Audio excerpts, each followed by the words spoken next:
ইয়াত ডিফু চহৰত ডেমনষ্ট্ৰেশ্যন কৰিছোঁ। ডেমনষ্ট্ৰেশ্যন কৰাৰ কাৰণটো হৈছে আমাৰ কাৰ্বি আংলং অট'নমাছ কাউন্সিলে under the leadership of Tuliram Ronghang তেওঁলোকে যোৱা ফেব্ৰুৱাৰী 20 তাৰিখত আৰ্বৰেটামত তাত মিটিং হৈছিল। তেওঁলোকে কৈছিল যে চব ৰাইজৰ আগতে আমিও আছিলোঁ যে এই 7 তাৰিখৰ পাছত 7 তাৰিখ বুলিও কোৱা নাই, 20 তাৰিখ 21 তাৰিখৰ পৰা PGR VGR মাটি যিমান বেদখল কৰিছে তেওঁলোকে এভিকশ্যন কৰিম বুলি ক'লে। তৎক্ষণাৎ কৰিম 21 তাৰিখৰ পৰা আৰম্ভ বুলি। আচলতে সেই দিনাটো আজিৰ পৰা বুলি কৈছিল, আজিৰ পৰা বুলি 20 তাৰিখত, কিন্তু 20 তাৰিখত বাৰু মিটিং আছিলে, এইটো নোৱাৰিব আমিও জানিছোঁ, কিন্তু 21 তাৰিখৰ পৰা কৰিম বুলি ক'লে।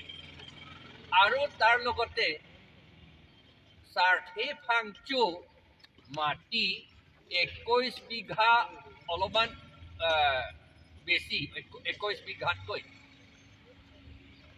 বহুত বছৰৰ পৰা দুজন মানুহ বিহাৰৰ পৰা আহি কেপচাৰ কৰি ৰাখিছে। চাৰ্থে ফাংচুৱে হাইকোৰ্ট কেছ কৰিছিল। হাইকোৰ্টে কাৰ্বি আংলং অট'নমাছ কাউন্সিলক ডাইৰেকশ্যন দিছিল যে এই দুজন এনক্ৰ'চাৰ্ছ বিহাৰী এনক্ৰ'চাৰ্ছসকলক এভিকশ্যন কৰি চাৰ্থে ফাংচুক মাটিটো ঘূৰাই দিব লাগে বুলি। সেই অৰ্ডাৰটো পাছ কৰিছিল 2012 চনত। আমি তেতিয়াতো APHLC নাছিল, তথাপি আমি SSIC 6th Schedule ইমপ্লিমেণ্টেশ্যন কমিটিৰ পৰা আমি দিছিলোঁ যে কপিটো দিছিলোঁ, হাইকোৰ্ট অৰ্ডাৰটো কাউন্সিলক দিছিলোঁ যে এই এভিকশ্যন কৰিব লাগিব আৰু চাৰ্থে ফাংচুক মাটিটো ঘূৰাই দিব লাগে বুলি।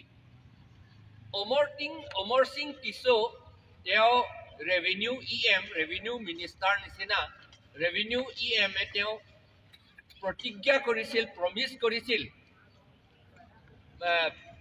ৱৰ্ডটো দিছিল যে তেওঁ 7 তাৰিখতে এভিকশ্যন কৰিব বুলি, এই মাৰ্চ 7 তাৰিখত। এই কথাটো দিয়াটো ফেব্ৰুৱাৰী 16-17 তাৰিখতে এই ৱৰ্ডটো দিছিল। কিন্তু যোৱা এই 7 তাৰিখটো পাৰ হৈ গ'ল, আজিতো 11 তাৰিখ হৈ গ'ল। অমৰ সিং টিছোৱে এভিকশ্যন কৰিব নকৰিলে, তেওঁ নোৱাৰা বুলি নহয়, নকৰিলে। আৰু এতিয়াতো কিবা কিবি দেখুৱাইছে, এইটো কাৰণত সেইটো কাৰণত বুলি দেখুৱাইছে। তেতিয়াতো মই কৈছিলোঁ, তেতিয়া মিটিঙত আমি ধৰ্ণা কৰি থাকোঁতে খেৰণিত আমি কৈছিলোঁ যে এইটো ইলেকশ্যন আহিব, আপুনি কেনেকৈ কৰিব, তেতিয়া তেওঁ পাৰিম বুলি কৈছিলে। আৰু ময়ো জানো যে ইলেকশ্যন থাকিলেও আগৰ পৰা কৰি থকা কামটো কৰি থাকিব পাৰে, সেইটো ৰুল আছে। ইলেকশ্যন আমাৰ কোড অফ কণ্ডাক্ট থাকিলেও এইটো কৰিব পাৰে। এতিয়াতো কোড অফ কণ্ডাক্টো নাই, পুলিচ ৰেডি আছে, মেজিষ্ট্ৰেট ৰেডি আছে, কিন্তু আমি দেখিছোঁ যে তেওঁলোকে মাত্ৰ এছিষ্টেণ্ট ৰেভিনিউ অফিচাৰকে এভিকশ্যন কৰিবলৈ দিছে।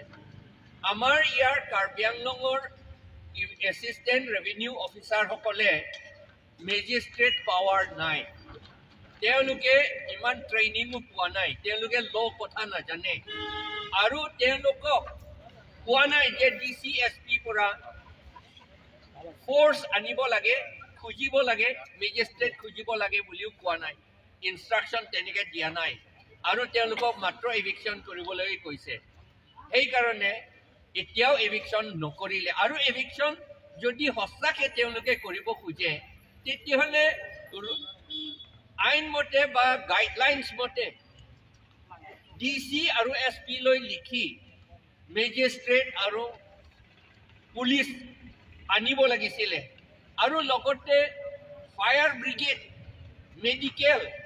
মেডিকেল টিম এইবিলাক চব লৈ আনিব লাগিছিল, এম্বুলেন্স এইবিলাক লৈ আনিব লাগিছিল আৰু সেইটো যোগাৰ কৰিব লাগিছিল। কিন্তু আমি দেখিছোঁ তেওঁলোকে কাউন্সিলে এইবিলাক একো নকৰিলে। আচলতে তেওঁলোকে পাব্লিকসকলক ফাঁকি দিছে। এইটো পুৰা ফাঁকি, পুৰা এইটো সকলোৱে দেখিছে যে এই বিজেপি চৰকাৰে আমাৰ কাৰ্বি আংলঙত সদায় পাব্লিকসকলক ফাঁকি দি থাকে।